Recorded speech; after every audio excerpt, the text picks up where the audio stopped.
Hi, welcome to my channel. This is your Madhusudan. ఈరోజు ఈ వీడియోలో ఏపీ ఎంసెట్కి సంబంధించి కౌన్సిలింగ్ డేట్స్ ఎప్పుడు వస్తాయి, అలాగే ఈ ర్యాంక్కి మాకు ఈ కాలేజీలో సీట్ వస్తుందా, సిఎస్సి వస్తుందా, ఈసీ వస్తుందా, మాకు పలానా ర్యాంక్ వచ్చింది, ఈ ర్యాంక్కి ఏ కాలేజీలో బెస్ట్ కాలేజీలో వస్తుంది సీటు, ఇలా రకరకాల కామెంట్స్ని మీరు చేస్తున్నారు. సో వీటికి సంబంధించి ఈ వీడియోలో మనం ఒకసారి షేర్ చేసుకుందాం. సో ఎవరైనా ఫస్ట్ టైంగా నా ఛానల్ చూసినట్లయితే ప్లీజ్ సబ్స్క్రైబ్ మై ఛానల్. ఇక విషయానికి వెళ్తే ఏపీ ఎంసెట్కి సంబంధించి కౌన్సిలింగ్ డేట్స్ అనేవి మనకి ఈ 2-3 రోజుల్లో వచ్చే అవకాశం అయితే కనిపిస్తుంది. ఈ కొద్ది రోజుల్లోనే మనకు వచ్చే అవకాశం కనిపిస్తుంది.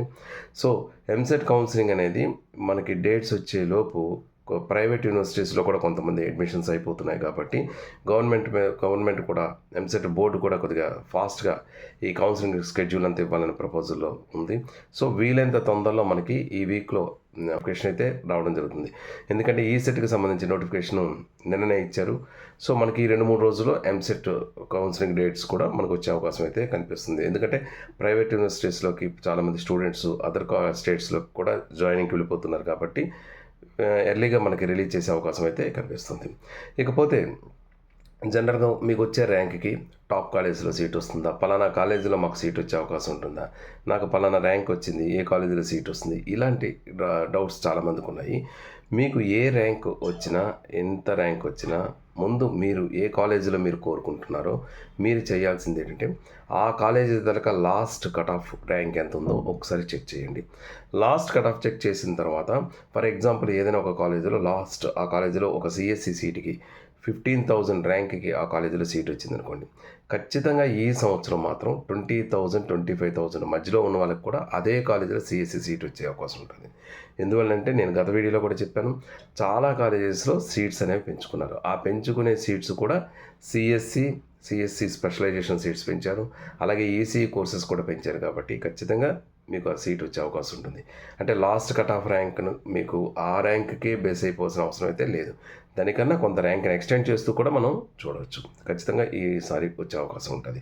నెక్స్ట్ అందరూ కూడా కాన్సన్ట్రేషన్ సిఎస్సి అనే కాకుండా ఈసీఈ సిఎస్సి అనే కాకుండా మిగిలిన బ్రాంచెస్ మీద కూడా కొద్దిగా కాన్సన్ట్రేట్ చేయండి. ఎందుకంటే మిగిలిన బ్రాంచెస్ కూడా చాలా ఆపర్చునిటీస్ ఉంటాయి.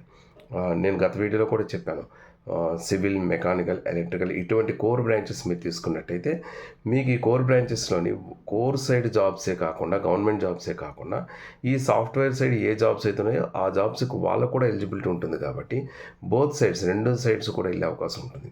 నెక్స్ట్ మీరు 4 years రిలీవ్ అయ్యేటప్పటికి అప్పటికుండే ట్రెండింగ్, అప్పటికి ఏ బ్రాంచ్ ఉంటుంది అనేది మనం గెస్ చేయలేము. కాబట్టి సేఫ్ సైడ్గా 2 వైపులు కూడా అవకాశం ఉంటుంది. కాబట్టి వాటి మీద కూడా ఒకసారి చూడండి, అది కూడా మీకు ఇష్టపడితేనే. సో మీరు ఆ ఏ కాలేజ్ బట్ ఫైనల్గా ఏంటంటే మీరు ఏ కాలేజీ చదవాలన్నా, ఏ ర్యాంక్ రావాలన్నా ఫస్ట్ మీరు చేయాల్సింది ఏంటంటే ఆ కాలేజీ ఒక టాప్ కాలేజ్ లిస్ట్లో ఉందా లేదా అనేది చూడండి. అంటే నేను దానికి సంబంధించి ఒక టాప్ కాలేజెస్ని ఎలా పోల్చుకోవాలని దాని మీద కూడా ఒక వీడియో చేశాను. వెబ్ ఆప్షన్స్ ఎలా ఇవ్వాలని ఒక వీడియో చేశాను. దాన్ని బట్టి మీరు ఆ కాలేజీని మొత్తం బ్యాక్గ్రౌండ్ అంతా, అక్కడ ఇన్ఫ్రా ఎలా ఉంది, ఫ్యాకల్టీ ఎలా ఉన్నారు, ల్యాబ్స్ ఎలా ఉన్నాయి, నెక్స్ట్ అక్కడ దానికి ఎక్రిడేషన్స్ అయ్యాయా, ఎన్బిఏ ఎక్రిడేషన్ ఉందా లేదా, న్యాక్ ఎక్రిడేషన్ ఉందా లేదా, అలా మొత్తం టోటల్గా ట్రాన్స్పోర్ట్ ఫెసిలిటీ ఎలా ఉంది, హాస్టల్స్ ఫెసిలిటీ ఎలా ఉంది, ఇంతకుముందు ప్రీవియస్గా ప్లేస్మెంట్స్ ఆ కాలేజీలో ఎలా జరిగాయి, ఇలాంటివంతా డేటా అంతా కలెక్ట్ చేసుకొని అప్పుడు ఆ కాలేజీ దగ్గర కట్ ఆఫ్ ర్యాంక్ని చూడండి, లాస్ట్ ఇయర్ కట్ ఆఫ్ ర్యాంక్ని. ఆ ర్యాంక్ని బట్టి ఇప్పుడు మీకు వచ్చేదే లేదనేది, దానికి దాదాపు ఒక 5,000 to 10,000 ర్యాంక్ దగ్గరలో ఉన్నా కూడా మీకు ఈజీగా వస్తుంది. సో ఎవరు దాని గురించి వరి అవ్వద్దు. అలాగే కౌన్సిలింగ్కి సంబంధించి ఇంకా ఏమైనా లేటెస్ట్ అప్డేట్స్ ఉంటే మీకు తప్పకుండా షేర్ చేస్తాను. Thank you so much for your watching. This is your Madhusudan. Thank you.